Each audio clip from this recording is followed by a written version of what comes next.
Tensões em eixo são bem diferentes das tensões em barras. A tensão que se desenvolve numa barra devido a cargas axiais é uma tensão normal e é uniformemente distribuída em toda a área da seção transversal da barra.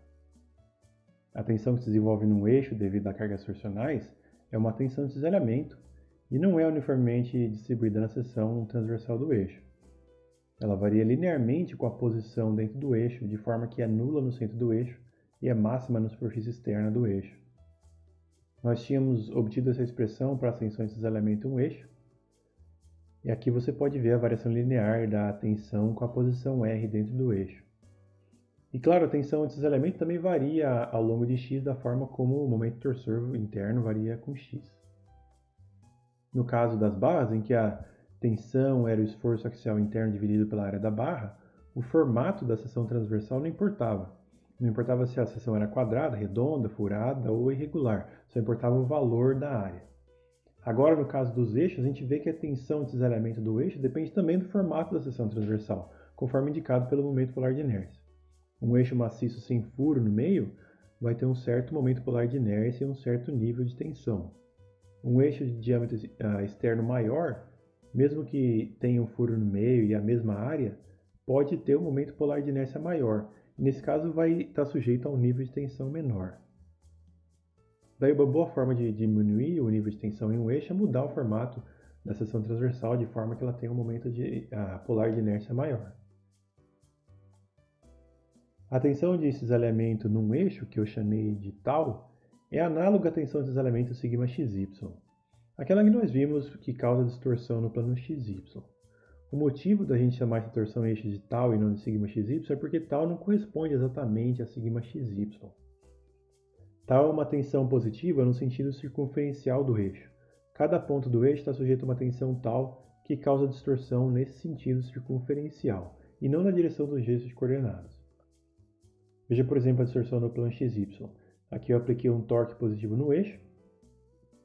Isso quer dizer que mx e x é positivo em torno do eixo x no sentido da regra da mão direita. Esse torque positivo faz com que o eixo torça nesse sentido. Se a gente olhar a face do eixo no plano XY, a distorção está ocorrendo nesse sentido, para baixo. Esse sentido da tensão de cisalhamento é oposto ao sentido positivo de σxy. Aqui a tensão tal positiva, correspondente a um torque positivo, corresponde a σxy negativo. E por outro lado, se eu olhar o lado de trás do eixo, a distorção está acontecendo para cima. Nesse caso, a mesma tensão tal positiva, correspondente ao mesmo torque positivo, corresponde agora a uma σxy positiva. Então a relação entre tal e σxy tem sentidos trocados dependendo do plano em relação ao qual eu olho. Isso porque o sentido positivo de tal é no sentido circunferencial e não no sentido do eixo coordenado y, como a tensão σxy é. Isso tudo parece mais complicado do que é. No fim das contas, a gente quase nunca está interessado no sinal da tensão de cisalhamento do eixo. Geralmente, o importante é que a magnitude da tensão de cisalhamento no eixo esteja abaixo de algum limite de projeto. Essa não é a primeira vez que nós vimos uma grandeza cuja descrição é mais simples em termos de algum outro sistema de coordenadas.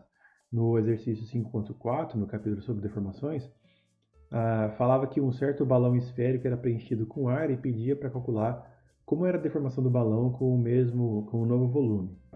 Veja que naquele caso, se a gente tentar descrever essas deformações em termos do sistema cartesiano, ficaria muito complicado, porque as deformações normais acontecem no sentido da circunferência do balão. Era muito mais fácil descrever a deformação em termos de coordenadas esféricas. A mesma coisa aqui com as tensões de cisalhamento em eixos. Faz mais sentido entender e analisar as tensões de cisalhamento do eixo em torno de sistema de coordenada cilíndrico em que a tensão é positiva no sentido circunferencial. Uma implicação da simetria do tensor de tensões na torção de eixos é a seguinte. É fácil entender que a tensão gerada pela torção é a tensão nesse plano, que é o plano correspondente à face do eixo. Mas por causa da simetria do tensor de tensões, uma outra tensão aparece nesse plano ortogonal, e o valor dela é igual à tensão que surge nesse plano. Então a tensão do eixo submete essas duas faces a tensões de cisalhamento, apesar do torque ser aplicado só nessa face. Se Se a gente olhar então o eixo cilíndrico sob torção, qualquer ponto arbitrário do eixo está sujeito a um estado de tensão assim. Esse estado de tensão não depende do material de que o eixo é feito. Essa simetria é uma propriedade do estado de tensões. Mas imagine que o eixo seja feito de madeira. A madeira é um material ortotrópico que tem propriedades e resistência diferentes em planos diferentes. Essa componente do tensor de tensões vai ter dificuldade de quebrar esse eixo de madeira, porque nesse sentido está tentando quebrar um feixe de fibras de madeira. Mas essa componente do tensor de tensões está cisalhando das fibras da madeira no sentido das fibras. Quem vai resistir esse esforço é a resina da madeira, é a cola que mantém as fibras unidas, que é bem menos resistente do que as fibras de celulose em si. Por isso, quando a gente submete um eixo de madeira à torção, ele se quebra com essa rachadura no sentido do comprimento. Você pode imaginar, e talvez já tenha visto, que é isso que acontece mesmo. É importante frisar aqui que o motivo da falha ocorrer nesse sentido é por causa da resistência do material ser menor nesse sentido, e não porque a tensão de cisalhamento é maior nesse sentido. Se o eixo fosse feito de um material isotrópico como o aço, que tem as mesmas propriedades e resistência nos dois sentidos, não haveria um sentido preferencial para o eixo falhar. Para terminar, esse exemplo 5 mostra um problema combinado de tensões normais e de cisalhamento. Aqui tem uma broca de uma furadeira de bancada, em que o motor aplica um torque para fazer o furo e a gente precisa usar essa alavanca para empurrar a broca contra a peça. Eu posso modelar essa broca como um corpo esbelto, engastado livre, sujeito a uma carga de compressão F e um torque T. Isso é um problema combinado de barra e eixo. Eu já sei que devido à compressão vai aparecer uma tensão normal σxx, em que x é o eixo do comprimento da broca, e devido à torção vai surgir uma tensão de cisalhamento, que aqui eu desenhei no plano XY, mas isso não importa. Repare que em algum plano, não necessariamente orientado na direção de x e y, vai ocorrer a máxima tensão normal nessa broca, que poderia ser a tensão que vai causar falha na broca. Poderia ser o plano onde a broca quebraria. E a orientação desse plano depende dos valores de σxx e σxy, que, por sua vez, depende da carga de compressão F e da torção T. Conforme eu aplico mais compressão ou mais torque, esse plano onde a tensão normal máxima ocorre vai mudando. O plano onde a broca quebraria vai mudando. Nosso objetivo aqui é calcular a orientação desse plano e como as cargas externas afetam isso. O esforço axial interno é uma constante na broca inteira, igual a menos a carga externa aplicada. É um esforço de compressão em todos os pontos da broca. O momento torsor interno também é uma constante na broca inteira, igual ao torque aplicado. Então daqui saem as tensões da broca. A tensão normal é o esforço axial interno dividido pela área da broca. Aqui eu chamei de d o diâmetro da broca, então a área é πd²/4. E a tensão normal em x é esse valor negativo. Uma tensão de compressão uniforme em qualquer ponto da broca.